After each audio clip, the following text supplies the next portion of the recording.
한국은 미국을 상대로 어떤 협상을 할 수 있을까? 일본 외교보좌관의 조롱 섞인 발언에 일본 전역은 환호했다. 법과 경제가 붕괴한 뒤 미국의 말에 복종해야 한다는 교훈을 얻은 일본은 미국의 모든 요구에 고개를 숙였고 결국 5,500만 달러까지 선불로 바치게 되었다. 일본이 원하던 것은 아무것도 얻지 못한 채였다. 그러나 일본 언론은 성공적인 외교라는 기사를 쏟아냈고 국민들은 그것이 진실인 줄로만 알고 자부심을 가졌다.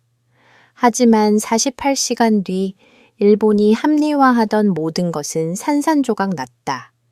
대한민국의 핵 추진 잠수함 건조가 승인된 것이다. 트럼프 대통령의 단 한마디에 패닉에 빠진 일본은 더 충격을 받았다. 더욱이 대한민국은 일시불이 아닌 분할 투자 조건과 5대5 위금 분배까지 받아냈다는 사실이었다. 도대체 무슨 일이 벌어진 것일까? 한국이 우리보다 더 나은 조건을 받을 리 없다고 함하다 보좌관은 비웃었다. 미국 앞에서 감히 조건을 따진 나라가 있었던가? 그날은 2005년 10월 27일 도쿄 영빈관이었다. 트럼프 대통령 전용기가 하네다 공항에 막 착륙한 직후였다. 나는 다카하시 켄지 일본 방위성 기술장이다. 3년간 미일 동맹 실무를 담당했고 그날도 영빈관 회의실에서 협약문을 검토하고 있었다. 창밖으로 3만 명의 환영 인파가 보였다. 일장기와 성조기가 뒤섞여 물결쳤다. 그런데 나는 왜 불안했을까? 5,500억 달러라는 숫자가 너무 무거웠기 때문이다. 다카 부국장님 하마다가 서류 뭉치를 내밀었다. 이것이 충성의 증거다. 한국은 절대 이만큼 못 낼 것이다. 충성이라. 그 단어가 귀에 맴돌았다. 법이 붕괴된 이후 34년. 우리는 늘 그렇게 살아왔다. 미국이 요구하면 주고 더 요구하면 더 주고 그게 일본 외교의 본능이 되어버렸다. 서류를 넘기다가 손이 멈췄다. 선불 일시 납부 조항이 눈에 들어왔거든요. 5,200억을 한 번에 재무성 실무진이 이걸 검토했다는 게 믿기지 않았어요. 그런데 하마다는 오히려 자랑스러워했습니다. 이 정도 성의를 보여야 트럼프가 감동하죠. 한국은 이런 결단을 못할 겁니다.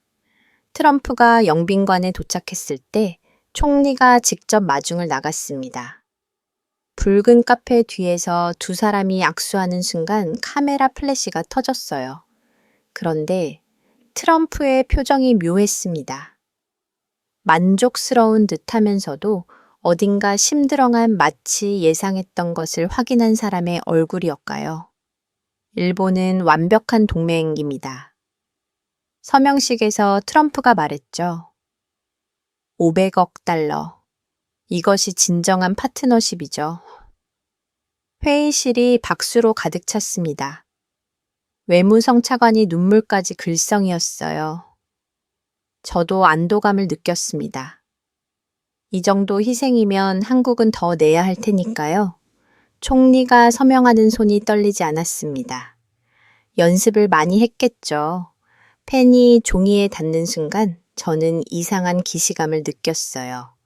1991년 버블이 터지던 날 대장성 관료들도 이렇게 서명했겠구나. 무언가를 지키려다 모든 걸 잃으면서 생중계 화면에 자막이 떴습니다. 역사적 합의 미동맹 신시대. 그러나 저는 다른 걸 봤어요. 트럼프가 시계를 슬쩍 확인하는 모습을 이미 다음 일정을 생각하고 있었던 겁니다. 그때 휴대폰이 울렸습니다. 딸 리나였어요. 도쿄대에서 국제정치학 박사 과정을 밟고 있는 똑똑하지만 가끔 너무 날카로운 아이죠. 아버지 뉴스 봤어요. 오고 500억이라니 우리가 또 엎드렸네요. 리나, 이건 전략이야. 한국보다 먼저 움직인 거란다. 전략이요. 질문 한 번 없이 서명하는 게 전략인가요? 한국 유학 때 배웠어요. 그들은 23번 협상하고도 더 묻는다고요. 유심 3번. 그 숫자가 가슴에 박혔습니다. 우리는 단 3번의 실무회의로 모든 걸 결정했거든요. 전화를 끊고 나니 기분이 씁쓸했습니다. 하지만 하마다가 다가와 어깨를 두드렸어요. 걱정 마세요. 한국 차례가 오면 알게 될 겁니다. 그들은 우리보다 더 굴복해야 할 거예요. 로비에만 의존하는 나라가 협상을 하겠습니까? 협약서에 도장이 찍히는 순간 저는 메모장에 적었습니다. 한국은 더 엎드릴 것이다. 확신의 창을 씌웠죠. 그런데 펜이 떨렸어요. 왜였을까요? 잠깐 관세 인하율이 이상했습니다. 25%에서 15%로 겨우 10% 즉 500억 달러를 냈는데 경제산업성 보고서를 다시 펼쳤더니 작은 각주가 있었어요. 추가 협상 가능성 있음. 가능성. 그럼 확정이 아니란 말인가? 뭔가 계산이 맞지 않았어요. 그러나 이미 서명은 끝났고 샴페인이 따라고 있었습니다. 트럼프가 잔을 들었을 때 그의 눈빛이 날카로웠습니다. 사냥꾼이 먹이를 확인하는 눈이었어요. 외무성 대변인이 브리핑을 시작했습니다. 역사적인 날입니다. 미동맹이 황금시대를 열었습니다. 기자들이 열심히 받아 적었어요. NHK 기자가 물었습니다. 한국과 비교하면 어떻습니까? 한국은 우리를 따라올 수밖에 없을 겁니다. 대변인이 자신만하게 답했죠. 일본이 기준을 세웠으니까요. 꼭 500억이라는 숫자가 새로운 표준입니다. 그 순간 미국 기자 하나가 손을 들었어요. 한국도 그 정도 낼 능력이 있습니까? 대변인이 잠시 멈칫했습니다. 준비하지 못한 질문이었거든요. 그건 한국이 결정할 문제입니다. 묘한 침묵이 흘렀어요. 우리가 기준을 세웠다면서 정작 한국이 따를지는 모른다는 거였죠. 그날 저녁 도쿄 경제신문 사설 제목이 떴습니다. 한국은 뒤따를 뿐이다. 저도 그렇게 믿었습니다. 아니, 믿고 싶었던 건지도 모르겠네요. 그런데 온라인 댓글들은 달랐어요. 또 굴복했다. 협상이 아니라 헌납이다. 한국은 다를 것이다. 젊은 세대의 목소리였죠. 리나가 SNS에 글을 올렸다는 걸 나중에 알았습니다. 굴복은 신뢰가 아니다. 짧지만 날카로운 한 문장이었죠. 그때는 젊은 세대의 치이라고 생각했습니다. 공유가 3,000번 많은 사람들이 같은 생각을 하고 있었던 겁니다. 트럼프 일행이 숙소로 돌아간 뒤 저는 영빈관 참가해서 있었어요. 도쿄의 야경이 화려했지만 마음 한 구석이 무거웠습니다. 정말 이게 최선이었을까? 30년 경력의 외교관이 이런 의심을 품다니 하마다가 다시 다가왔습니다. 내일 요코스카 해군기지의 행사 준비는 끝났습니다. 추가 선물도 준비했고요. 추가 선물이요 300억 달러 더요. 방위비 증액분 직접 승인했어요. 숨이 막혔습니다. 5억도 모자라 300억을 더. 그런데 이상하게도 하마다는 득이 양양했어요. 이 정도면 한국은 숨도 못 쉴 겁니다. 트럼프가 비교할 테니까요.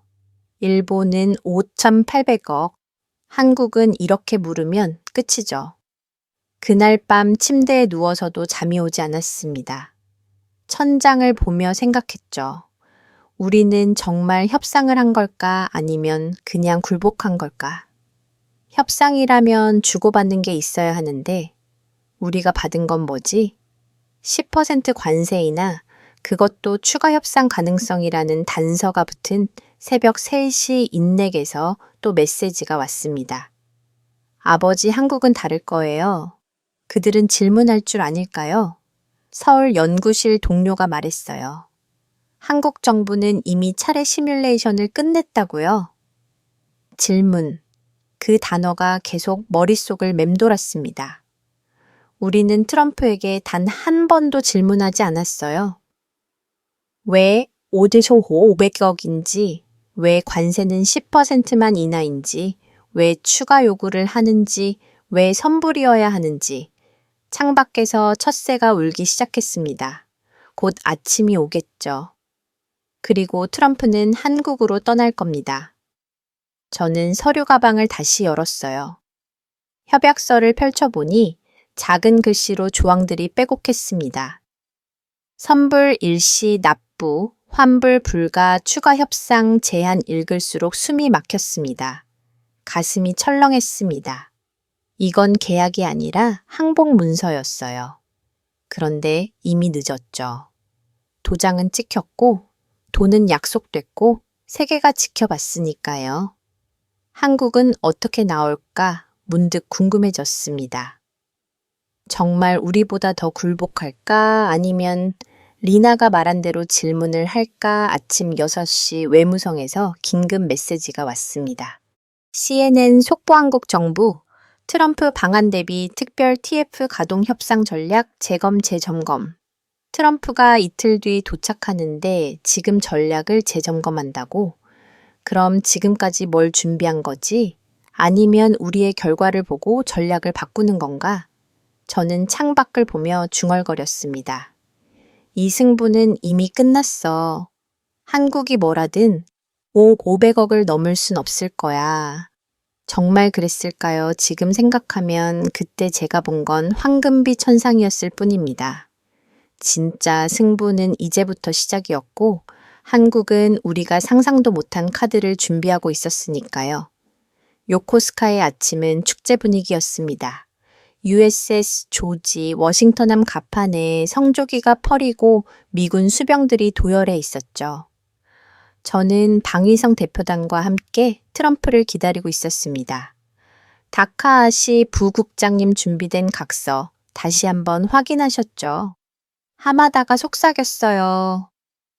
가죽 서류함을 두드리는 그의 손가락에서 흥분이 느껴졌습니다. 300억 달러 추가 투자 각서, 어제 500억으로도 모자라 또 준비한 선물이었죠. 그런데 이상했습니다. 트럼프 측에서 요구한 것도 아닌데 우리가 먼저 준비했거든요.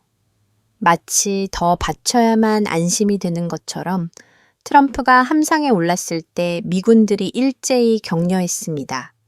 붉은 넥타이가 바닷바람에 날렸어요. 그는 연단에 서서 마이크를 잡았습니다. 일본은 모범 동맹입니다. 트럼프의 목소리가 울려 퍼졌어요. 미일 동맹의 황금 시대가 열렸습니다. 박수가 터졌습니다. 저도 박수를 쳤죠. 그런데 묘했어요. 트럼프는 구체적인 감사는 하지 않았거든요. 그걸 받고도 그저 모범이라는 추상적인 단어만 던진 겁니다. 하마다가 무대로 올라갔습니다.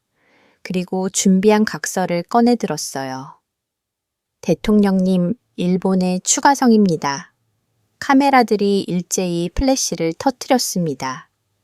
300억 달러라는 숫자가 발표되자 미군들도 놀란 표정이었어요. 그런데 트럼프는 그저 고개만 끄덕였습니다. 받아들고 주머니에 넣듯이 자연스럽게 훌륭합니다. 단 한마디였어요. 저는 뭔가 빠진 느낌이었습니다. 칭찬도 약속도 보답도 없었거든요. 그저 받기만 했을 뿐 행사가 끝나고 임시 회의실로 돌아왔을 때 외무성 차관이 서류를 펼쳤습니다. 방위비 분담금 증액 문서였죠. 이것도 서명해야 합니다. 연간 200억 달러 추가요. 손이 떨렸습니다. 어제 500억, 오늘 아침 300억, 이제 또 매년 200억 계산기를 두드려 봤어요. 10년이면 2억이 더 나가는 거였습니다. 이건 너무 과한 것 아닙니까? 제가 조심스럽게 물었죠. 과하다고요. 한마다가 눈을 부르며 말했습니다. 한국이 우리보다 적게 내면 어떻게 됩니까? 동맹의 서열이 바뀌는 겁니다. 서열. 그 단어가 가슴을 찔렀어요. 우리는 돈으로 서열을 사려는 건가? 그때 휴대폰이 울렸습니다. 리나였죠. 아버지 뉴스 봤어요. 300억을 또 바쳤다면서요. 리나, 이건 투자야. 미래를 위한 투자요. 대가도 없이 주기만 하는 게 투자인가요? 이나의 목소리가 날카로웠습니다. 질문 없는 동맹은 계약일 뿐이에요. 아니, 계약도 아니죠. 일방적 헌납이니까 전화가 끊겼습니다. 딸의 말이 귀에 맴돌았어요. 헌납이라 너무 심한 표현 아닐까? 그런데 가슴 한구석이 답답했습니다. 오후에 기자단 브리핑이 있었어요. NHK 기자가 물었습니다. 한국 도의 정도 금액을 낼 것으로 예상하십니까? 당연합니다. 하마다가 대답했죠. 미국의 완승입니다. 한국은 선택지가 없을 겁니다. 기자가 손을 들었어요. 그런데 한국 정부는 협상 준비를 계속하고 있다던데요. 순간 회의실이 조용해졌습니다. 협상. 우리는 협상 없이 서명했는데 그건 형식적인 절차일 뿐입니다. 하마다가 더듬거렸어요. 그날 저녁 숙소로 돌아오는 차 안에서 외무성 실무진의 대화를 들었습니다. 한국 팀이 분할 납부안을 준비한다던데요. 분할 그게 가능한가 모르겠어요. 하지만 23번이나 사전 협상을 했다니 번 또 그 숫자였습니다. 우리는 3번, 그들은 23번. 이 차이가 뭘 의미하는 걸까? 밤 늦게 리나가 보낸 자료를 받았어요. 한국 유학 시절 동료가 전해준 문서였습니다. 한미 협상 시뮬레이션 보고서라는 제목이 보였죠. 펼쳐보니 놀라웠습니다. 모든 시나리오가 준비되어 있었어요. 미국이 요구할 수 있는 모든 경우의 수화, 각각에 대한 대응안이 신뢰는 복종이 아니라 상호 이해다라는 문장이 눈에 띄었습니다. 그 아래에 작은 메모가 있었어요. 질문할 권리를 포기하면 동맹이 아니라 종속이 된다. 손이 떨렸습니다. 우리는 단 한 번도 질문하지 않았거든요. 왜 이 금액인지, 왜 선불인지, 왜 추가 요구를 하는지 아무것도 묻지 않고 그저 고개만 숙였죠. 새벽 2시 잠이 오지 않아 창밖을 보고 있는데 하마다에게서 메시지가 왔습니다. 내일 에어포스원 이륙전 환송 행사 준비 완료. 마지막 선물도 준비했습니다. 마지막 선물? 또 얼마를 더 바치려는 거지? 답장을 치다가 멈췄습니다. 왜 우리만 주기만 하죠? 쓰려다가 지웠어요. 30년간 익혀온 습관이 저를 막았습니다. 의심하지 말고 질문하지 말고 그저 따르라. 그게 일본 관료의 생존법이었으니까. 그런데 리나의 말이 계속 맴돌았어요. 질문 없는 동맹은 계약일 뿐이에요.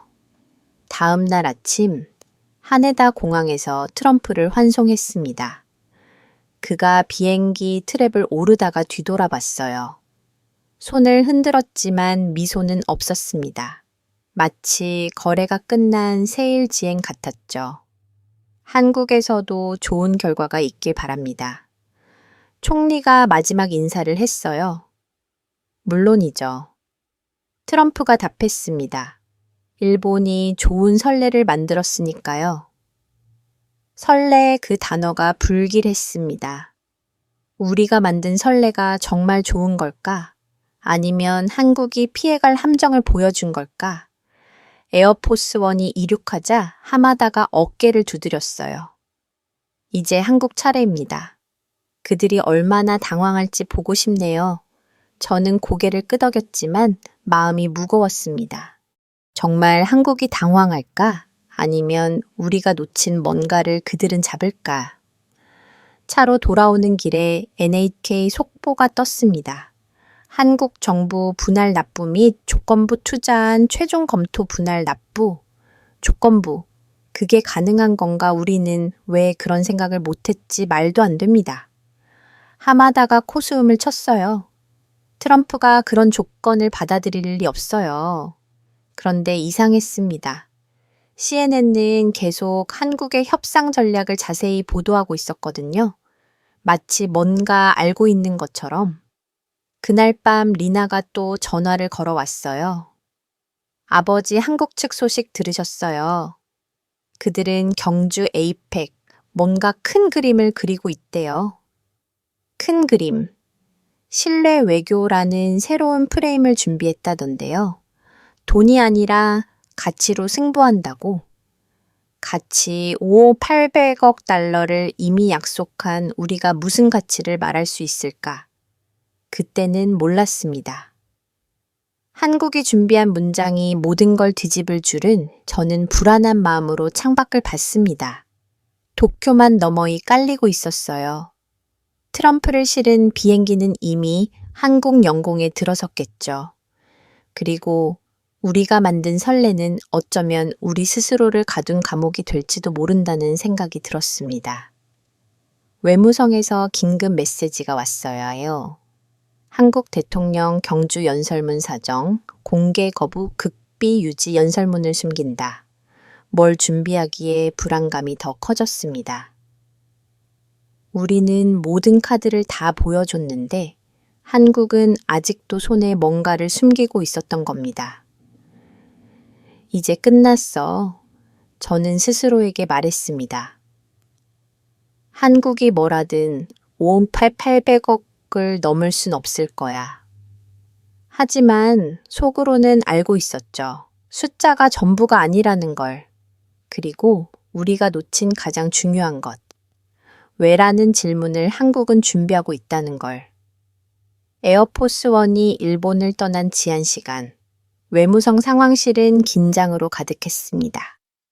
저는 모니터 앞에 앉아 비행 경로를 지켜보고 있었죠. 점선이 동해를 가로질러 한 반도로 향하고 있었어요. 이번엔 진짜 협상이 끝난 겁니다. 함다가 커피를 마시며 말했어요. 한국이 뭘 준비했든 5,800억이라는 숫자를 넘어설 순 없으니까요. 그런데 CNN 화면의 뜻밖의 장면이 나왔습니다. 에어포스 내부 영상이었죠. 트럼프 수행단이 서류를 검토하고 있었는데 화면에 잠깐 비친 문서 제목이 선명했어요. 한미 협상 합의문 초안 마이너스 23차 수정본, 번째 수정본 그렇게 많이 고쳤다는 거지. 우리는 초안 그대로 서명했는데 미국 측 보좌관 하나가 트럼프에게 뭔가를 보여주는 게 보였어요.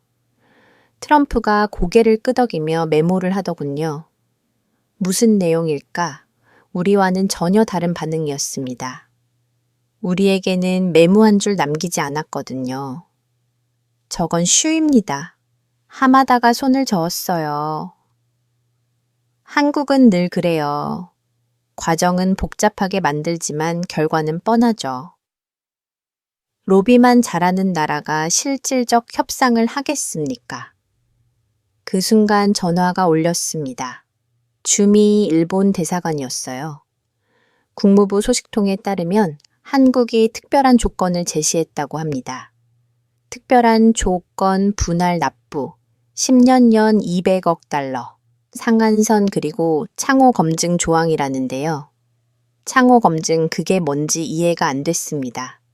돈을 내면서도 검증을 한다.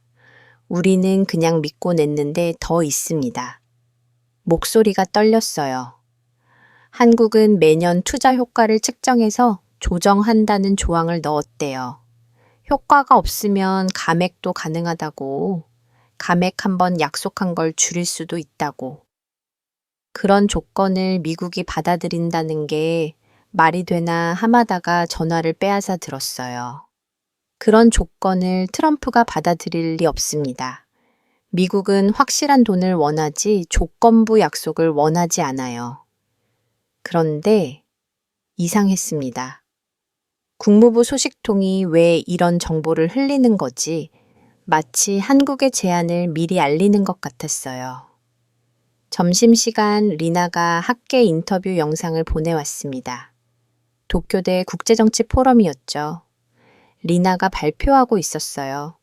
일본은 충성으로 안보를 샀지만 한국은 신뢰로 동맹을 만들려 합니다. 그들은 엎드리지 않을 겁니다. 질문할 거예요. 동료 교수가 반박했습니다. 하지만 한국도 미국의 압박을 견딜 수 없을 텐데요. 그렇지 않습니다. 리나의 목소리가 단호했어요. 한국은 이미 차례 협상을 통해 모든 시나리오를 준비했어요. 그들에게 이건 굴복이 아니라 거래입니다. 거래라고 해도 미국이 우 아닙니까? 표면적으로는 그렇죠. 하지만 한국은 왜 하는 질문으로 프레임을 바꿨어요. 돈이 아니라 가치를 양이 아니라 질을 따지는 거죠. 영상을 끄고 나니 손이 떨렸습니다. 내 딸이 공개적으로 일본 외교를 비판하고 있었던 거예요. 그런데 틀린 말은 아니었죠. 오후 3시 외무성 분석관이 지도를 펼쳤습니다. 에어포스원의 예상 경로였어요. 보십시오. 서울이 아니라 경주로 직항합니다. 경주? 왜 거기서 정상회담을 하지 그때 깨달았습니다. CEO 서밋이 거기서 열리고 있었던 거예요. 전 세계 기업인 3,000명이 모인 자리. 그곳에서 뭔가를 보여주려는 건가? 경주는 신라의 수도였습니다. 문화담이 설명했어요. 천년 왕국의 중심이었죠. 상징적 의미가 있을 겁니다. 천년 왕국? 그런데 우리는 법을 이후 34년간 무릎 꿇는 법만 배웠는데 젊은 분석관이 태블릿을 보여줬습니다. 한국 언론은 천년의 지혜로 새 시대를 연다는 제목을 쓰고 있네요. 과장이죠. 하마다가 코수음을 쳤습니다. 한국은 늘 과거에 집착해요. 현실은 다른데 말이죠. 그들은 모방 국가일 뿐입니다. 모방이라 제가 중얼거렸죠. 그런데 왜 그들은 23번이나 협상안을 수정했을까요? 시간 낭비죠. 하마다가 찰나 말했어요. 결과는 같을 테니까요. 그때 또 속보가 떴습니다. 트럼프가 SNS에 글을 올렸더군요. 경주에서의 연설을 기대한다. 한국은 특별한 동맹이다. 특별한. 우리는 완벽한이었는데 한국은 특별한. 뭐가 다른 거지? 외무성 차관이 고개를 갸웃거렸어요. 트럼프가 한국에 대해서는 뭔가 다른 톤이네요. 우리한테는 사무적이었는데 착각입니다. 하마다가 단호하게 말했죠. 비즈니스맨은 큰 돈을 낸 쪽을 더 중요하게 여기죠. 저녁 6시 외무성 TF의 긴급 회의를 소집했습니다.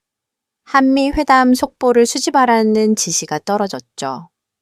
그런데 이상하게도 한국 측에서는 아무 정보도 새어나오지 않았어요. 철저히 통제하고 있었던 겁니다. 왜 이렇게 비밀스러운 거죠? 젊은 분석관이 물었어요. 자신이 없으니까요. 하마다가 단언했습니다. 우리처럼 당당하게 공개하지 못하는 거죠. 그런데 정말 그럴까요? 혹시 뭔가 큰 것을 준비해서 숨기는 건 아닐까 한 실무관이 손을 들었어요. 그런데 이상한 게 있습니다. 한국 협상팀이 기술 전문가들을 대거 포함시켰대요. 경제 전문가보다 많다고 기술 전문가 돈상에 왜 밤 9시 미국 국무부에서 일하는 일본계 직원에게서 전화가 왔어요.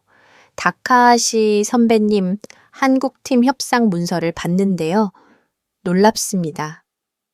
뭐가 놀라운데 모든 페이지에 왜라는 질문이 있어요. 왜이 금액인지, 왜이 시기인지, 왜이 방식인지 답변도 다 준비돼 있고요. 질문 또 그 단어였습니다. 우리는 한 번도 묻지 않은 것을. 그리고 더 놀라운 건 그가 숨을 고르고 말했어요. 한국은 돈만 내는 게 아니라 뭔가를 받기로 했대요. 받는다고 뭘? 그건 아직. 하지만 기술 이전이라는 단어가 계속 나온다던데요.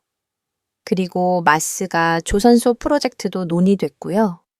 마스가 필라델피아에 건설 중인 대형 조선소 프로젝트였죠. 한국이 거기에 관여한다고? 우리는 돈만 냈는데 한국은 기술까지 받는다고 전화를 끊고 나니 현기증이 났습니다. 우리가 놓친 게 너무 많았던 거예요. 총리 비서실에서 전화가 왔어요. 총리께서 상하왕을 묻습니다. 한국이 우리보다 좋은 조건을 받을 가능성이 있나요? 뭐라고 대답해야 할지 막막했습니다. 아직은 판단하기 이릅니다. 자정 무렵 CNN이 돼서 특필했습니다. 한국 협상에 새 패러다임 제시할까 앵커가 말했죠. 일본이 옥접채 800억 달러를 선불로 약속한 것과 달리 한국은 완전히 다른 접근을 하고 있습니다. 소식통에 따르면 이번 협상은 단순한 금액이 아니라 가치의 교환이 핵심이라고 합니다. 패널로 나온 전문가가 덧붙였어요. 일본은 돈으로 안보를 샀지만 한국은 파트너십을 협상하고 있습니다. 이게 맞다면 동북아 질서가 바뀔 수도 있죠. 가치의 교환.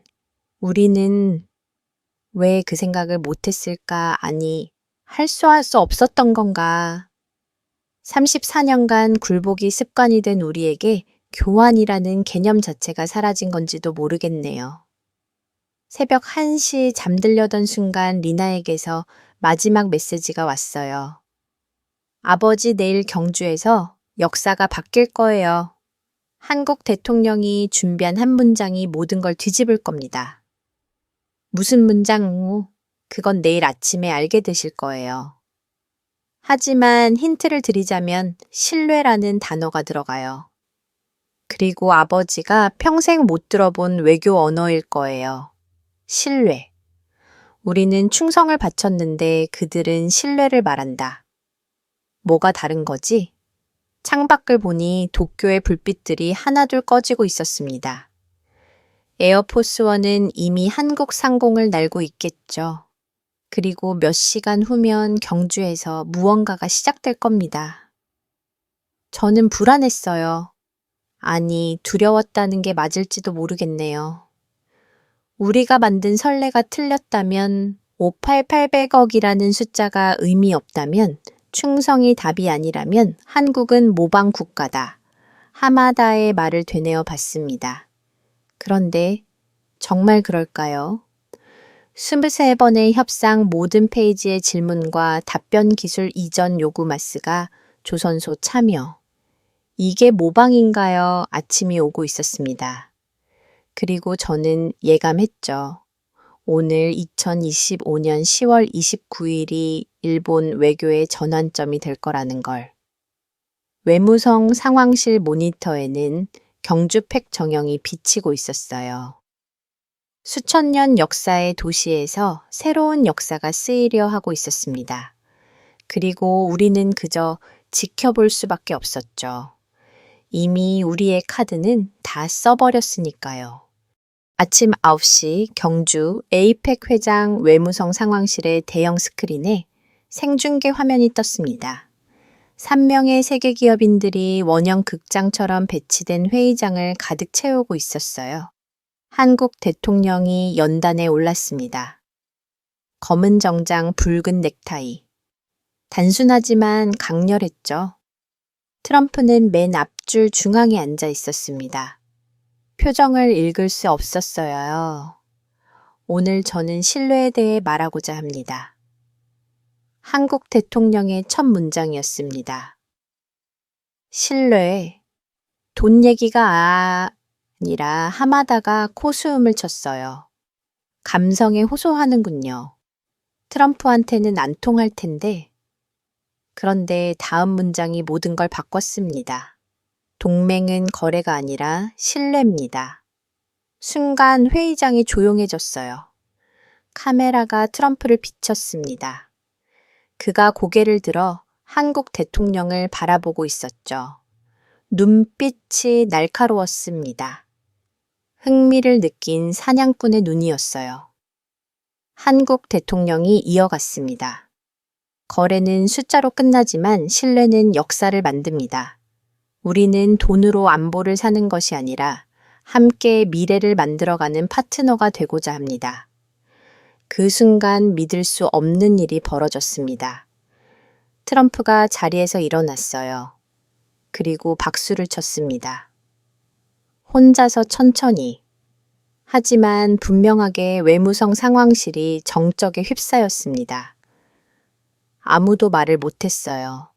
트럼프가 연설 중간에 일어나 박수를 친다. 우리 총리 연설 때는 졸린 듯 난자만 있었는데 이게 무슨 하마다의 목소리가 떨렸어요. CNN 앵커가 흥분해서 말했습니다.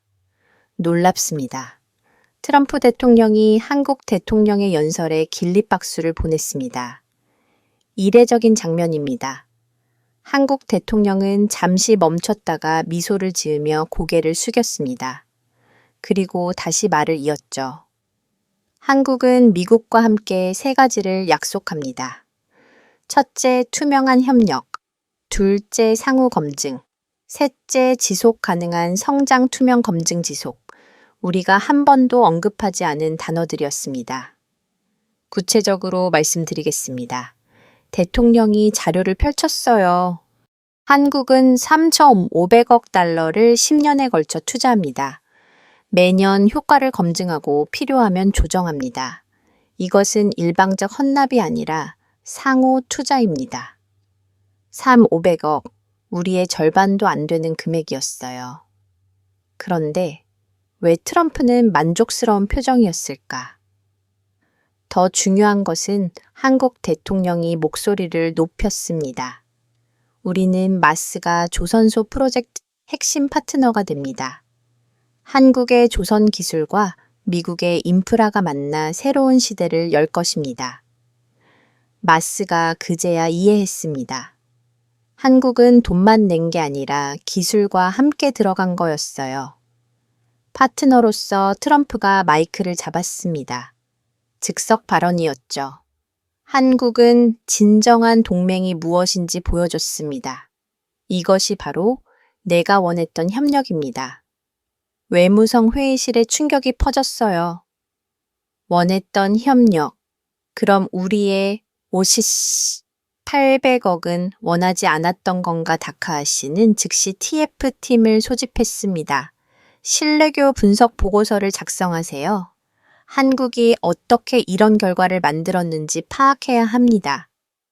젊은 분석관이 손을 들었어요.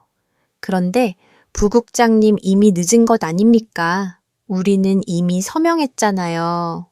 그래도 배워야 합니다. 제가 답했죠. 다음을 위해서라도 그때 하마다가 전화를 걸어왔습니다.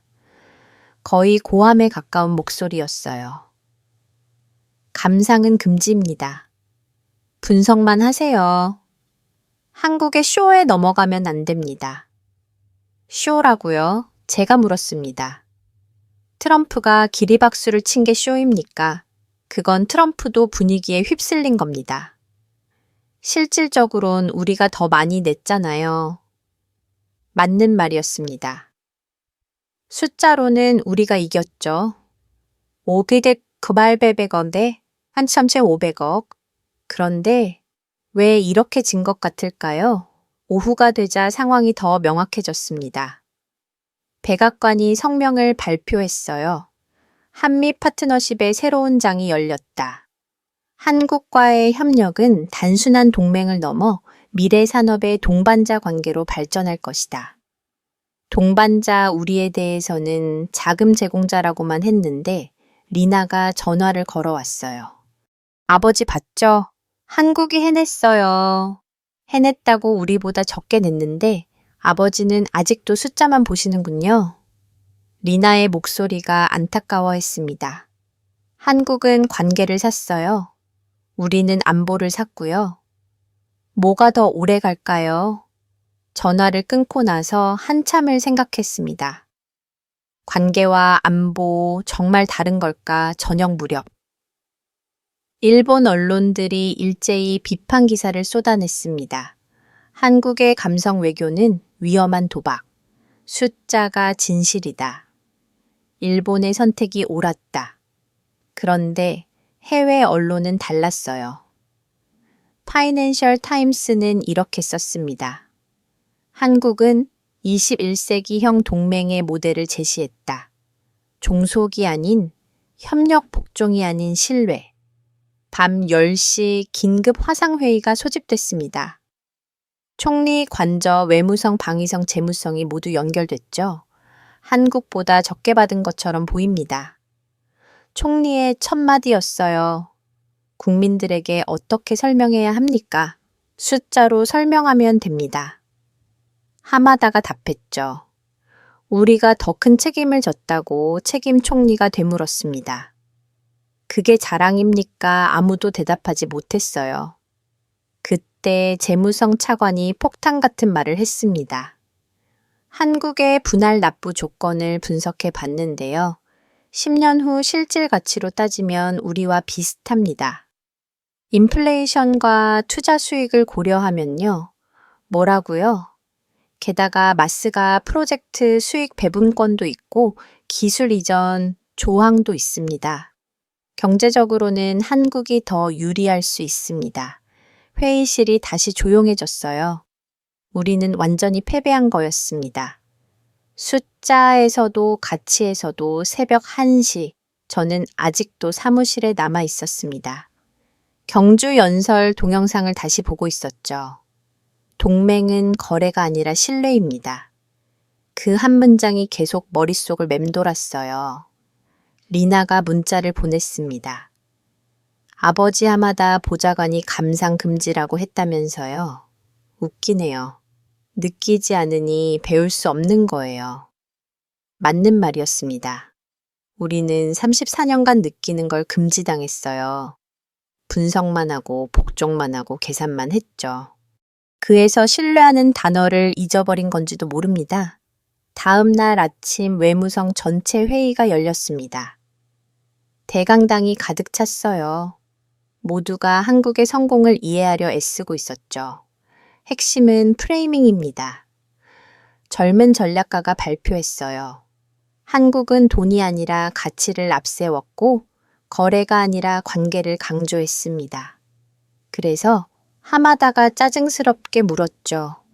우리도 바꿔야 합니다. 접근 방식을. 바꾼다고 하마다가 벌떡 일어났습니다. 30년 전통을 하루 아침에 바꾸자고 그때 뜻밖의 사람이 말했습니다. 은퇴를 앞둔 노 대사였어요. 전통이 아니라 습관입니다. 나쁜 습관이죠. 버블 이후 우리가 만든 모두가 숨을 죽였습니다. 금기를 건드린 거였거든요. 노 대사가 이어갔어요. 한국은 우리보다 가난했지만 질문할 줄 알았습니다. 우리는 부자였지만 침묵했죠. 그 차이가 오늘을 만들었습니다. 하마다가 나가버렸습니다. 문을 쾅 닫으면서. 하지만 남은 사람들은 고개를 끄덕이고 있었어요. 그날 오후 한국 대통령과 트럼프의 공동 기자회견이 열렸습니다. 두 사람이 나란히 서서 악수하는 모습이 인상적이었어요. 높이가 같았습니다. 대등했죠. 한국은 스마트한 파트너입니다. 트럼프가 말했어요. 그들은 질문할 줄 알고 제안할 줄 압니다. 질문과 제안, 우리가 하지 못한 것들이었습니다. 저는 보고서 작성을 시작했어요. 제목은 신뢰교의 의미와 일본의 대응이었죠. 첫 문장을 이렇게 썼습니다. 한국은 한 문장으로 케임을 바꿨다. 우리는 800억으로도 바꾸지 못했다. 경주 회담이 끝난 다음 날 오후 2시, 저는 방위성 집무실에서 보고서를 수정하고 있었습니다. 신뢰교의 의미라는 제목이 무겁게 느껴졌어요. 그때 복도에서 누군가 뛰는 소리가 들렸습니다. 부국장님, 젊은 직원이 문을 벌컥 열었어요. 트럼프 SNS 보셨습니까? 아직 안 봤다고 하자 그가 휴대폰을 내밀었습니다. 화면에 뜬 문장을 보는 순간 손이 떨렸어요. 한국의 핵추진 잠수함 건조를 승인한다. 이것은 특별한 동맹에 대한 특별한 신뢰의 증표다. 핵추진 잠수함 믿을 수가 없었습니다. 일본은 70년간 요청했지만 단 한 번도 승인받지 못한 것이었어요. 그런데 한국이 단 이틀 만에 휴대폰을 든 손이 떨렸습니다. 화면을 다시 읽었어요. 혹시 오역이 아닐까 싶어서. 하지만 명확했죠. 핵 추진 잠수함이라고 분명히 적혀 있었습니다. 외무성 비상 회의실로 달려갔습니다. 이미 고위 관료들이 모여 있었어요. 대형 스크린에는 트럼프의 SNS 게시물이 확대되어 있었고 그 아래 댓글들이 실시간으로 올라오고 있었죠. 이게 말이 됩니까? 방위성 차관이 목소리를 높였어요. 핵잠은 전략 무기입니다. 미국이 아시아 국가에 허용한 적이 없어요. 한국이 뭘 줬기에 재무성 국장이 중얼거렸습니다. 그때 CNN 속보가 떴어요. 획기적 합의 한국, 미국 외 최초로 핵 추진 잠수함 자체 건조 승인 획득. 최초 그 단어가 가슴을 찔렀습니다. 우리는 최대 금액을 냈지만 한국은 최초의 승인을 받았어요. 하마다가 회의실로 들어왔습니다. 얼굴이 붉게 달아올라 있었죠. 평소에 정장이 구겨져 있었고 넥타이도 비뚤어져 있었어요. 말도 안 돼. 그가 테이블을 내리쳤어요. 5억 800억을 바쳤는데 우리는 왜 못 받은 거야? 아무도 대답하지 못했습니다. 회의실 공기가 무거웠어요. 그때 젊은 분석관이 조심스럽게 손을 들었어요. 한국 협상단 구성을 다시 분석해 봤는데요. 원자력 전문가 5명이 포함되어 있었습니다. 처음부터 준비한 것 같아요. 처음부터. 그럼 이건 즉흥적 결정이 아니라 계획된 거였단 말인가? 23번의 사전 협상에서 이미 논의됐을 가능성이 높습니다. 분석관이 덧붙였어요. 우리가 모르는 사이에 모든 게 진행됐던 거죠. 총리 관저에서 전화가 왔습니다. 즉시 대책회의 전원 참석 회의실로 이동하는 차 안에서 리나의 문자를 받았어요. 한국은 질문했고 우리는 머리를 숙였어요. 그 차이가 핵잠을 만들었습니다. 질문, 또 그 단어였어요. 한국은 무엇을 질문했기에 핵잠을 얻은 걸까? 총리 관저 회의실은 초긴장 상태였습니다. 총리가 직접 주재했고 각 부처 장관들이 모두 참석했죠. 평소 침착한 총리의 얼굴에도 당혹감이 역력했어요. 설명해 주십시오. 총리의 목소리가 차가웠어요. 우리는 2배를 냈는데 왜 절반도 못 받은 겁니까? 외무성 장관이 답했습니다. 한국은 전략적 접근을 했습니다. 돈이 아니라 가치를 앞세웠고 가치 총리가 끊었어요. 핵잠이 가치입니까? 그건 힘입니다. 실질적인 군사력이죠. 방위성 장관이 자료를 펼쳤습니다. 한국의 핵장 보유는 동북아 군사 균형을 완전히 바꿉니다. 자막 능력, 작전 방향, 억제력 모든 면에서 게임 체인저입니다.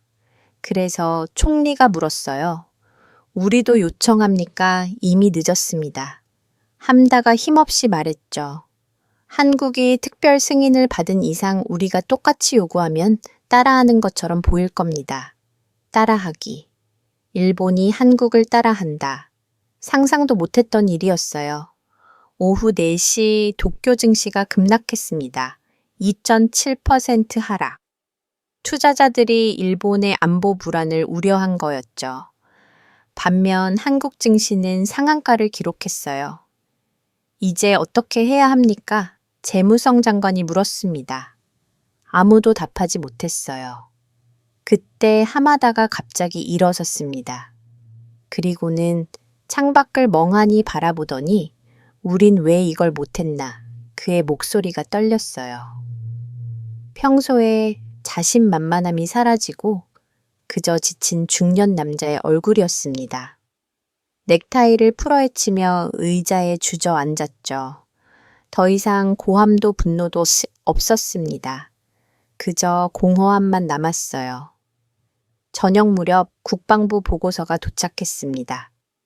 한국 핵잔 프로젝트 영향 분석이라는 제목이었죠. 기술 격차 3배 작전 능력 다 5배 향상 예상 첫 줄부터 충격이었어요. 일본 해상자위대의 전략적 열세 불가피 우리가 5,800억으로 산 건 뭐였을까? 현상 유지 아니면 그저 체면 밤 9시 NHK 특별 방송이 시작됐습니다. 한국 기술 외교로 새 시대 열다라는 제목이었어요.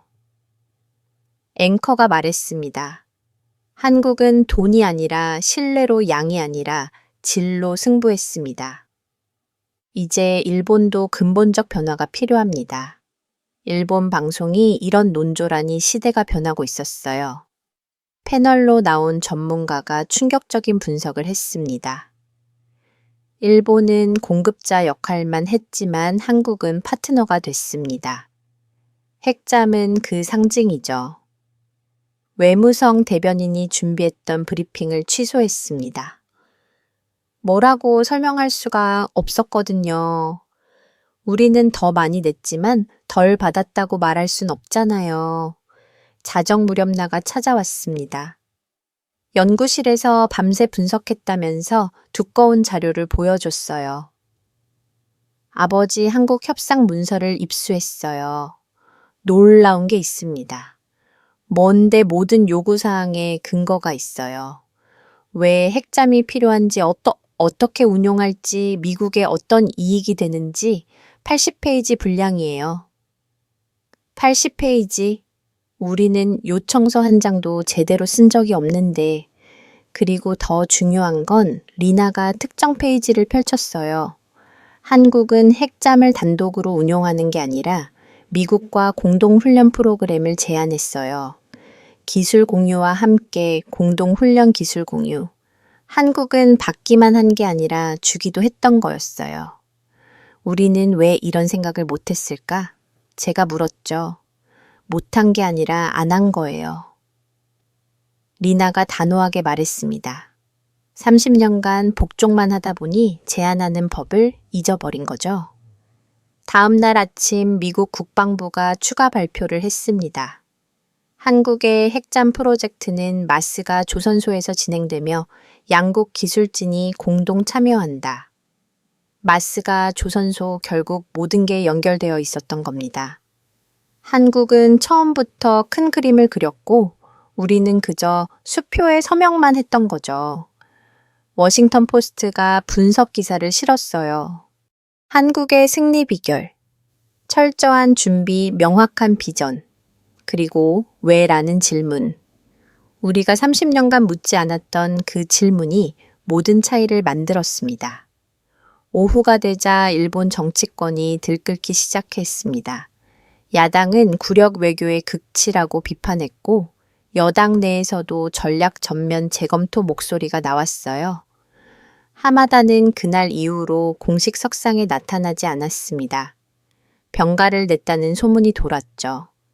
한 동료가 전해준 말로는 그가 사무실에서 혼자 중얼거렸다고 해요. 30년이 무너졌다. 저녁 무렵 한국 대통령의 추가 발언이 전해졌습니다. 핵잠은 힘의 상징이 아니라 책임의 상징입니다. 우리는 이 책임을 미국과 함께 지겠습니다. 책임, 우리는 돈을 책임이라 생각했는데 한국은 역할을 책임이라 했습니다. 그날 밤 저는 일기에 이렇게 썼어요. 오늘 일본 외교가 죽었다. 아니, 이미 죽어 있었는지도 모른다. 우리는 시체를 끌고 다녔을 뿐. 한국이 그걸 보여준 것뿐이다. 창밖을 보니 국회의 사당 불빛이 밝았습니다. 아마 밤새 대책회의를 하겠죠. 하지만 이미 게임은 끝났어요. 판이 완전히 바뀌었으니까요. 우리는 5텔 800억으로 과거를 샀고 한국은 500억으로 미래를 샀습니다. 그리고 핵잠이라는 보너스까지 마지막으로 리나가 보낸 메시지를 다시 읽었습니다. 아버지, 이제 알겠죠? 외교는 거래가 아니라 대화예요. 우리가 잃어버린 건 돈이 아니라 목소리였어요. 네, 이제야 알겠더군요. 너무 늦었지만, 그리고 한 가지 더 깨달았습니다. 한국은 어떻게를 묻지 않고 왜를 물었다는 것을, 그 차이가 핵잠을 만들었다는 것을요. 핵잠 승인 발표 사흘 후 아침 7시 저는 방위성 집무실에서 멍하니 앉아 있었습니다. 책상 위에는 일담한 보고서들이 쌓여 있었지만 집중할 수가 없었어요. 그때 노크 소리가 들렸습니다. 아버지 리나가 들어왔어요. 손에 작은 USB를 들고 있었죠. 이 시간에 무슨 일이야 리나는 말없이 USB를 책상에 놓았습니다. 검은색 플라스틱 케이스가 묵직해 보였어요. 이게 뭔데? 한미 협상 문건입니다. 23차례 협상 기록이 다 들어있어요. 심장이 뛰었습니다. 이건 극비 문서일 텐데 어떻게 구했을까? 서울의 동료가 전해줬어요. 이제 공개해도 된다고 하더군요. 이미 협상은 끝났으니까 USB를 컴퓨터에 꽂았습니다. 폴더가 하나씩 열렸어요. 1차 협상 2024년 12월, 2차 협상 2025년 1월 개의 폴더가 날짜 순으로 정리되어 있었죠. 첫 번째 파일을 열었습니다. 놀라웠어요. 단순한 회의록이 아니었습니다. 질문과 답변 근거 자료, 시뮬레이션 결과 대한 시나리오, 모든 게 체계적으로 정리되어 있었죠. 이걸 좀 보세요. 리나가 특정 파일을 가르쳤어요. 핵심 협상 원칙이라는 제목이었습니다. 첫 문장이 눈에 들어왔어요. 모든 요구에는 근거가 있어야 하고 모든 양보에는 대가가 있어야 한다. 근거와 대가. 우리는 그런 걸 생각해 본 적이 있었나요? 크로를 내리자 더 놀라운 내용이 나왔습니다. 분할 납부 조항 설계라는 세션이었죠. 연 200억 달러 상한선 10년 분할 매년 효과 측정 후 조정 가능. 각 조항마다 상세한 설명이 붙어 있었어요.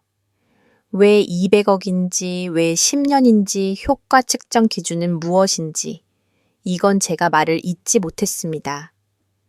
철개된 거예요. 리나가 말했죠.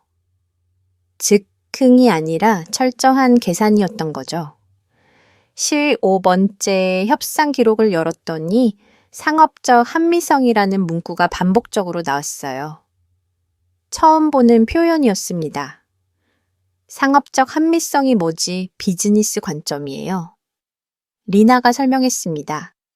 동맹을 감정이나 의무가 아니라 상호 이익의 관점에서 접근한 거죠. 트럼프가 좋아할 수밖에 없는 언어예요. 맞았습니다. 트럼프는 사업가였고 한국은 그의 언어로 말했던 거예요.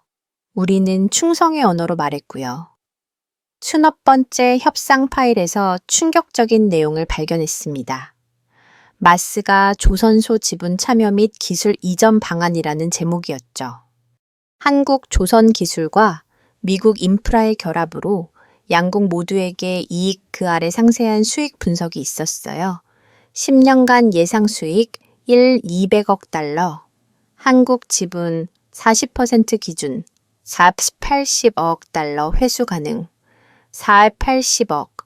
그럼 실제 투자금은 3억 정도만 되는 거였어요. 우리의 절반도 안 되는 금액이었죠. 이건 투자였어요.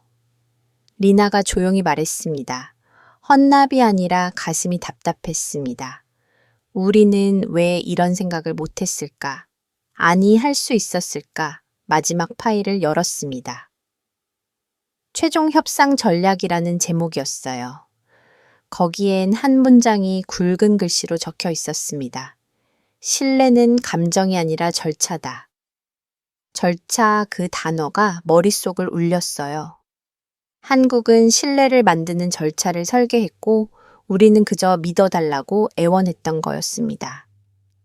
USB를 빼고 한참을 멍하니 앉아 있었어요. 그러다 문득 깨달았습니다. 신뢰는 절차였구나. 리나가 고개를 끄덕였습니다. 이제 아시겠죠? 한국은 매뉴얼을 만들었고 우리는 즉흥극을 했어요.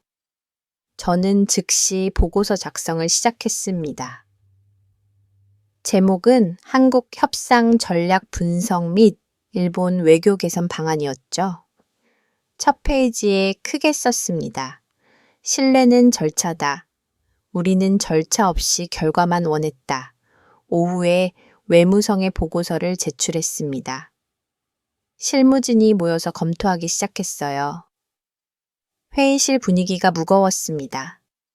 이대로라면 외무성 차관이 말을 꺼냈어요. 우리의 지난 30년이 모두 잘못됐다는 얘기 아닙니까? 잘못이 아니라 부족했던 겁니다. 제가 답했죠. 이제라도 배워야 합니다. 그날 오후 하마다의 기자회견이 예정되어 있었습니다. 일본 외교의 성과를 설명하는 자리였죠. 하지만 시작 30분 전 갑자기 취소됐어요. 하마다 보좌관이 병원에 입원했습니다. 비서실에서 전해온 소식이었어요. 관로로 쓰러졌다고. 관로 아니었어요. 그는 무너진 거였습니다. 30년간 믿어온 체계가 허상이었다는 걸 견딜 수 없었던 거죠. 저녁 무렵 외무성이 조용히 발표를 했습니다. 대미 협상 TF 전면 재편 새로운 접근법 모색 사실상 실패를 인정한 거였어요. 하지만 이미 늦었죠. 돈은 약속됐고 계약은 체결됐으니까.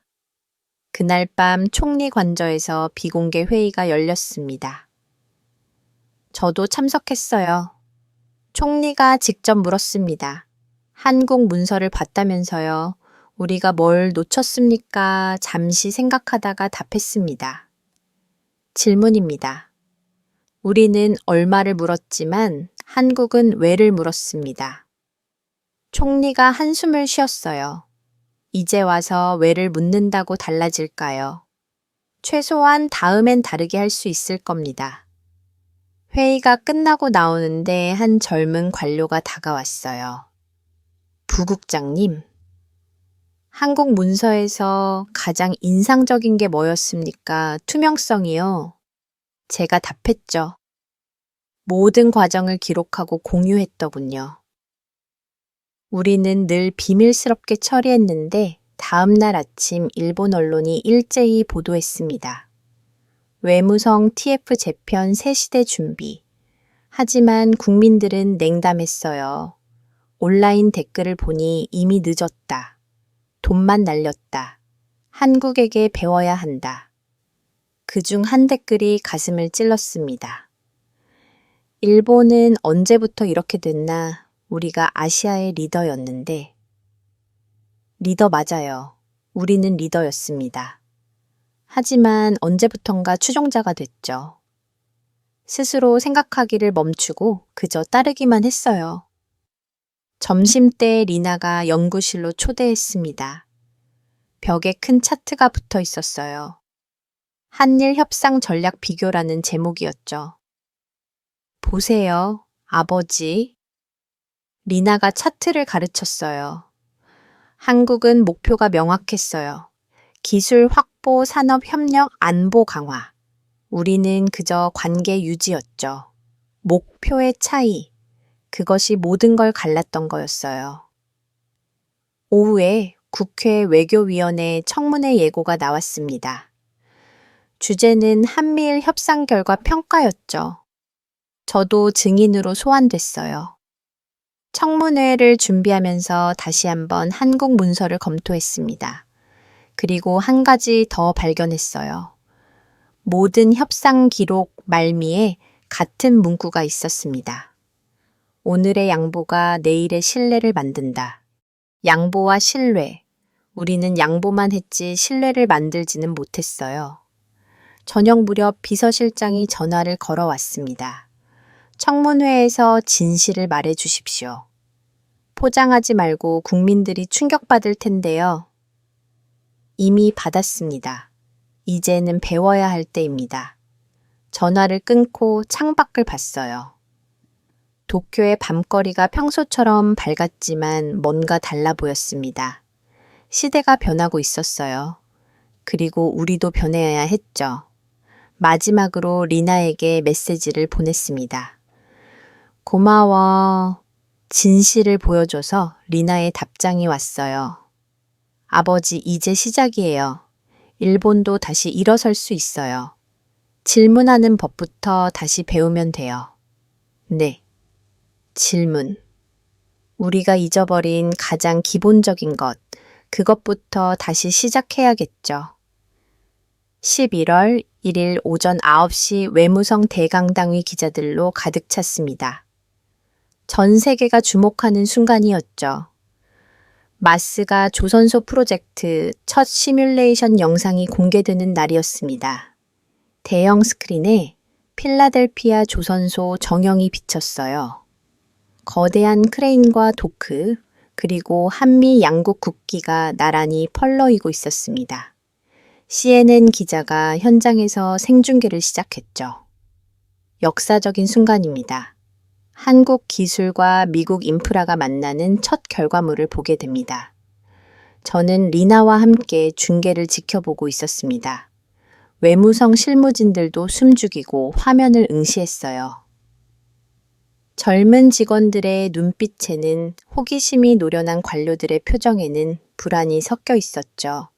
시뮬레이션이 시작됐습니다.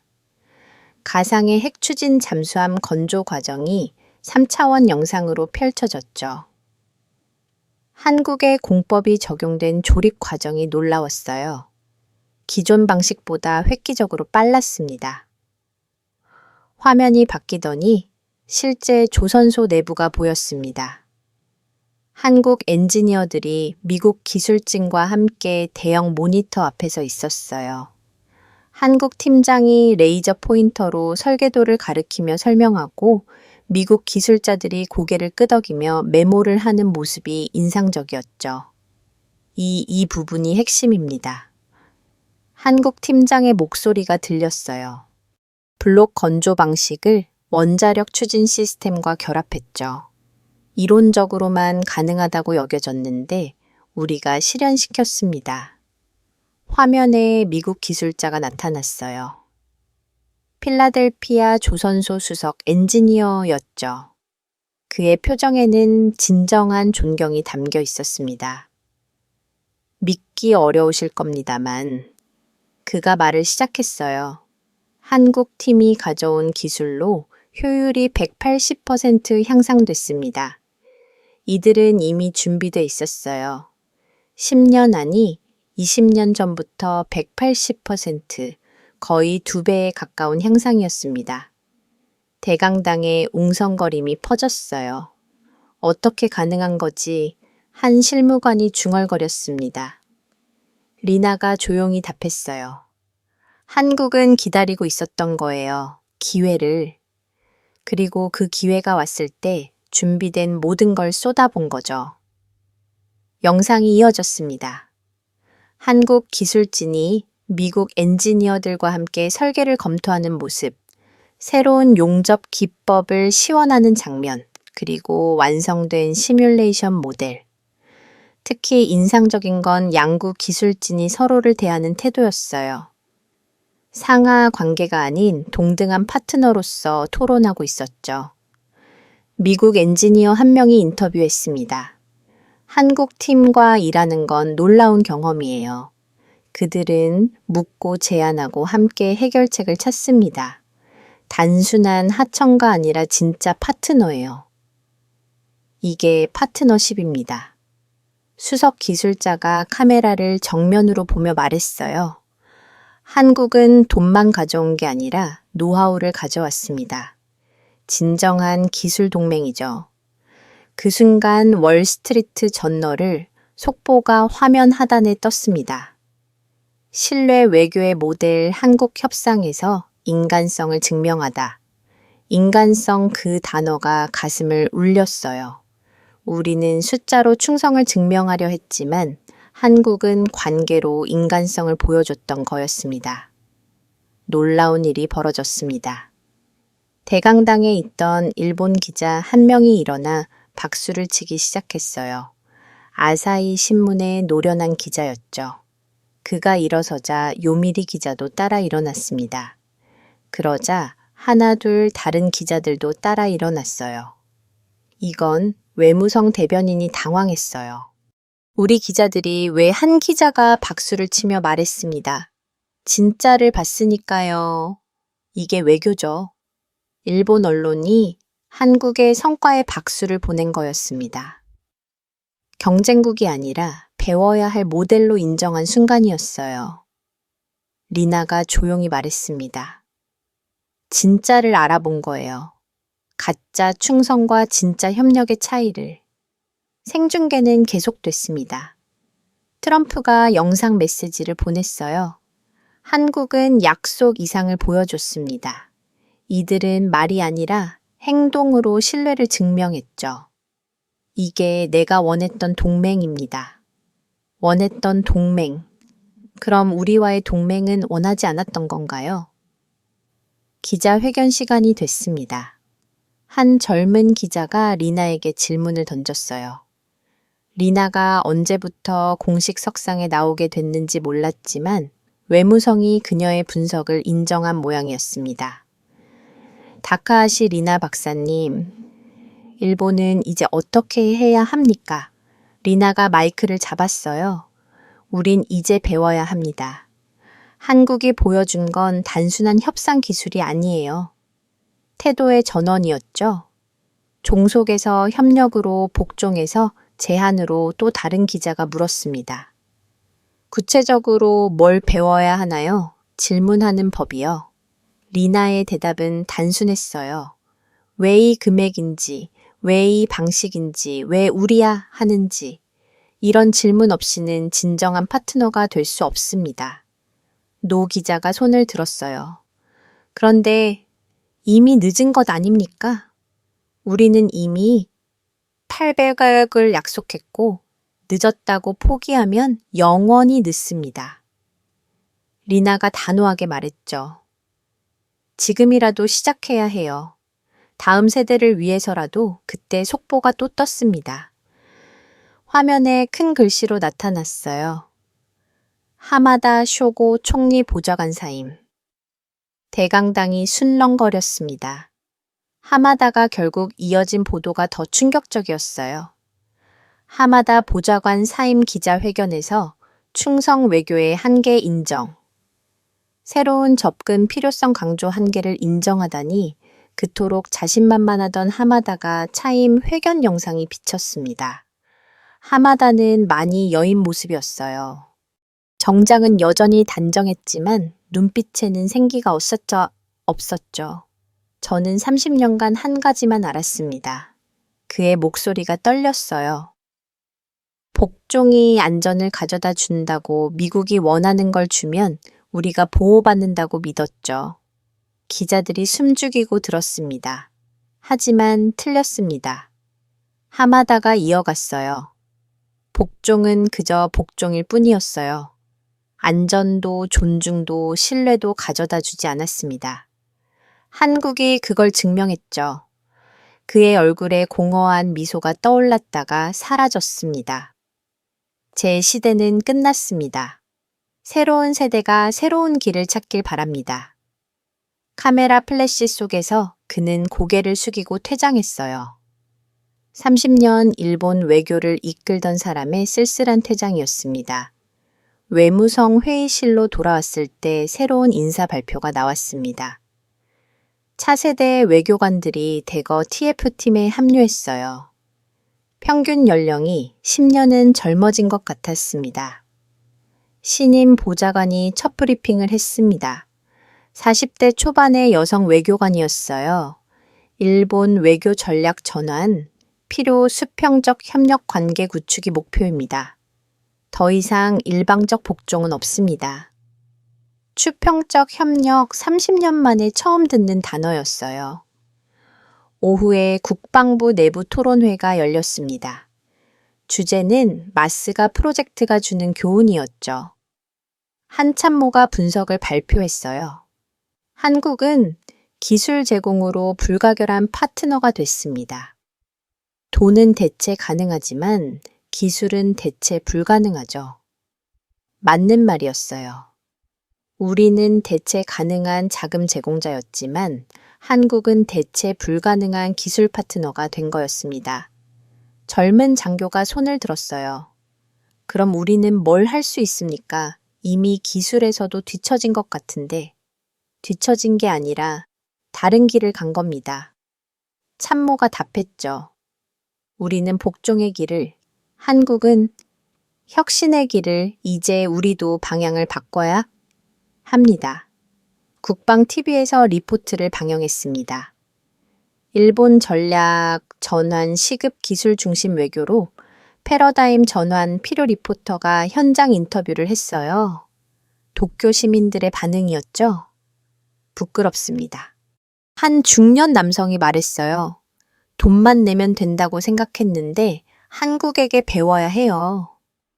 젊은 여성이 답했습니다. 그들은 자존심을 지켰잖아요. 저녁 무렵 경제신문이 일제히 사설을 실었습니다. 충성 외교의 종말, 새로운 시대, 새로운 접근. 일본 다시 일어설 수 있을까? CNN 저녁 뉴스 헤드라인이 인상적이었어요. 일본 질문하기 시작했다. 질문? 네, 우리는 이제야 질문하기 시작했습니다. 30년 만에 밤 9시 리나와 저녁을 먹으며 대화를 나눴어요. 아버지 오늘 필라델피아 영상 보고 어떠셨어요? 부러웠다. 솔직히 인정했습니다. 한국이 부러웠어. 부러움은 배움의 시작이에요. 리나가 미소 지었죠? 이제 일본도 변할 수 있을 거예요. 너무 늦은 건 아닐까, 늦었다고 생각할 때가 가장 빠른 때라고 하잖아요. 중요한 건 이제 우리가 깨달았다는 거예요. 맞는 말이었습니다. 이미 잃은 건 이런 거고 이제부터라도 제대로 해야죠. 그날 밤 외무성 신임팀이 첫 전략 문서를 발표했습니다. 제목이 인상적이었어요. 신뢰는 주는 것이 아니라 만드는 것이다.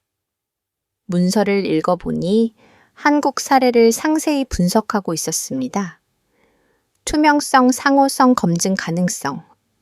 우리가 놓쳤던 모든 요소들이 정리되어 있었어요. 마지막 장에 이런 문장이 있었습니다. 일본은 이제 묻는다. 왜 우리인가 무엇을 줄 수 있는가? 어떻게 함께 성장할 것인가? 왜 무엇을 어떻게 드디어 우리도 질문을 시작했습니다. 30년의 침묵을 깨고 11월 2일 아침 8시 저는 방위성 집무실에서 마지막 짐을 정리하고 있었습니다. 30년간 앉았던 책상 수없이 들여다본 창밖 풍경, 그리고 벽에 걸린 미일동맹 사진 모든 게 마지막이었죠. 책상 서랍에서 낡은 수첩을 꺼냈습니다. 2025년 10월 27일 트럼프가 도쿄에 왔던 날 적은 메모가 있었어요. 한국은 더 엎드릴 것이다. 제 글씨였지만 낯설게 느껴졌습니다. 그 아래에 새로운 문장을 적었어요. 신뢰는 복종이 아니다. 간단한 문장이었지만 이걸 깨닫는데 30년이 걸렸습니다. 퇴직 서류를 들고 인사과로 향했어요. 복도에서 만난 젊은 직원들이 인사를 했습니다. 그들의 눈빛이 예전과 달랐어요. 더 이상 체념이 아닌 호기심이 담겨 있었죠. 다카하시 부국장님, 인사과장이 서류를 받으며 말했어요. 30년 동안 수고하셨습니다. 아니요. 제가 고개를 저었죠. 30년 동안 잘못했습니다. 이제야 깨달았네요. 인사 과장이 놀란 표정을 지었지만 이내 고개를 끄덕였어요. 모두가 알고 있었던 진실이었으니까요. 집무실로 돌아와 후임자에게 줄 메모를 작성했습니다. 후임자에게 30년간 저는 복종이 안전이라고 믿었습니다. 미국이 원하는 걸 주면 보호받는다고 생각했죠. 하지만 틀렸습니다. 한국이 보여준 건 단순한 협상 기술이 아니었어요. 자존의 방법이었습니다. 그들은 질문했고 제안했고 협력했습니다. 우리는 침묵했고 수용했고 복종했죠. 신뢰는 복종이 아닙니다. 신뢰는 상호 이해에서 나옵니다. 이해는 질문에서 시작되고요. 부디 질문하십시오. 왜인지, 무엇을 위해서인지, 어떻게 할 것인지. 그것이 제가 30년 만에 배운 교훈입니다. 다카하시 켄지 메모를 책상 위에 놓고 밖으로 나왔습니다. 오후 2시 도쿄 프레스센터 리나의 기자회견이 열렸어요. 일본 애교혁신연구소 설립 발표였죠. 대형 스크린에 연구소 로고가 떴습니다. 한자로 무문이라고 쓰여 있었어요. 질문의 문이었죠. 안녕하세요. 다카하시 리나입니다. 그녀가 연단에 섰어요. 오늘 저는 새로운 시작을 알리려 합니다. 기자들이 집중했습니다. 일본 외교혁신연구소는 한 가지 목표를 갖고 있습니다. 질문하는 외교를 만드는 것입니다. 한 기자가 물었어요. 질문하는 외교가 뭡니까? 지난 일주일 동안 우리가 목격한 것입니다. 이나가 답했죠. 한국은 질문했고 답을 얻었습니다. 우리는 침묵했고 이렇죠. 그 차이를 연구하고 대안을 제시하는 게 우리 연구소의 역할입니다. 구체적으로 어떤 활동을 하실 건가요? 리나가 자료를 펼쳤어요. 첫 프로젝트는 한국 모델 분석입니다. 그들이 어떻게 협상을 준비했는지, 어떻게 기술과 자본을 결합했는지, 어떻게 신뢰를 절차로 만들었는지 연구할 겁니다. 그때 리나가 뜻밖의 말을 했어요. 그리고 이 자리를 빌려 한 분께 감사드립니다. 제 아버지 다카하시, 켄지 전 방위성 부국장님께 카메라가 저를 찾았습니다. 맨 뒤에 서 있던 저를 아버지는 30년간 묵묵히 일하셨습니다. 틀린 길이었지만 그 시대의 최선이었다고 믿습니다. 그리고 마지막에 아버지가 남긴 문장이 있습니다. 리나가 종이를 들어 보였어요. 제가 쓴 그 메모였습니다. 신뢰는 복종이 아니다. 그녀가 읽었어요. 이것이 우리 연구소의 모토가 될 것입니다. 박수가 터졌습니다. 기자들이 그리고 참석한 젊은 외교관들이 박수를 쳤어요. 저는 눈물이 날 것 같아 고개를 숙였습니다. 기자회견이 끝나고 리나가 다가왔어요. 아버지 고마워요. 길을 보여주셔서 난 잘못된 길을 보여줬을 뿐이야. 잘못된 길을 아는 것도 중요해요. 그래야 올바른 길을 찾을 수 있으니까. 저녁 무렵 외무성에서 발표가 있었습니다. 외교전략 전면 재편 질문 중심 접근법 도입 신임 보좌관이 브리핑했어요. 앞으로 모든 협상에서 3가지를 묻겠습니다. 왜 우리인가, 무엇을 교환할 것인가, 어떻게 검증할 것인가 간단하지만 혁명적인 변화였습니다. 30년 만에 일본이 질문을 시작한 거였으니까요. 밤 9시 NHK 특별 다큐멘터리가 방영됐습니다. 충성에서 실로에로 일본 외교의 전환점이라는 제목이었어요. 앵커가 마무리 멘트를 했습니다. 일본은 이제 새로운 시대로 들어섰습니다. 복종의 시대가 끝나고 협력의 시대가 시작됐죠. 늦었지만 아직 기회는 있습니다. 경제신문 저녁판 헤드라인이 인상적이었어요. 충성 외교의 종말 질문, 외교의 시작. CNN도 보도했습니다. 일본 질문하기 시작했다. 한국 모델에서 배우다. 다음 날 아침 저는 일반인이 되어 있었습니다. 30년 만에 처음으로 출근하지 않는 아침이었죠. 커피를 마시며 신문을 펼쳤어요. 일면 기사 제목이 보였습니다. 새 세대의 새 외교, 일본 젊은 외교관들. 질문으로 무장하다. 기사를 읽다가 한 문장에서 멈췄어요. 트럼프 대통령이 어제 800억 달러를 받고도 일본을 완벽한 동맹이라고만 했지만 한국에게는 특별한 동맹이라고 했다. 그 차이는 복종과 협력의 차이였다. 완벽과 특별. 우리는 완벽한 복종자였고 한국은 특별한 파트너였던 거였어요. 오후에 리나의 연구소를 방문했습니다. 젊은 연구원들이 열띤 토론을 하고 있었어요. 칠판에는 왜라는 글자가 크게 쓰여 있었죠. 이게 시작입니다. 리나가 말했어요. 일본이 다시 일어서는 첫걸음이에요. 저는 창밖을 봤습니다. 도쿄의 스카이라인이 석양에 물들어 있었어요. 30년 전과 똑같은 풍경이었지만 뭔가 달라 보였습니다. 아, 맞아요. 달라진 것은 풍경이 아니라 우리였습니다. 우리가 드디어 고개를 들고 질문하기 시작했으니까요. 마지막으로 일기장에 이렇게 적었습니다. 2025년 10월 27일. 나는 한국은 더 엎드릴 거지라고 썼습니다. 틀렸습니다. 한국은 일어섰고 우리가 엎드려 있었습니다. 2025년 11월 2일. 나는 깨달았습니다. 신뢰는 복종이 아니라 상호 이해입니다. 이해는 질문에서 시작됩니다. 일본도 이제 질문합니다. 늦었지만 시작입니다. 한국이 가르쳐준 가장 중요한 교훈은 동맹은 거래가 아니라 신뢰라는 것입니다. 우리도 언젠가 그런 동맹을 만들 수 있을까요? 모르겠습니다.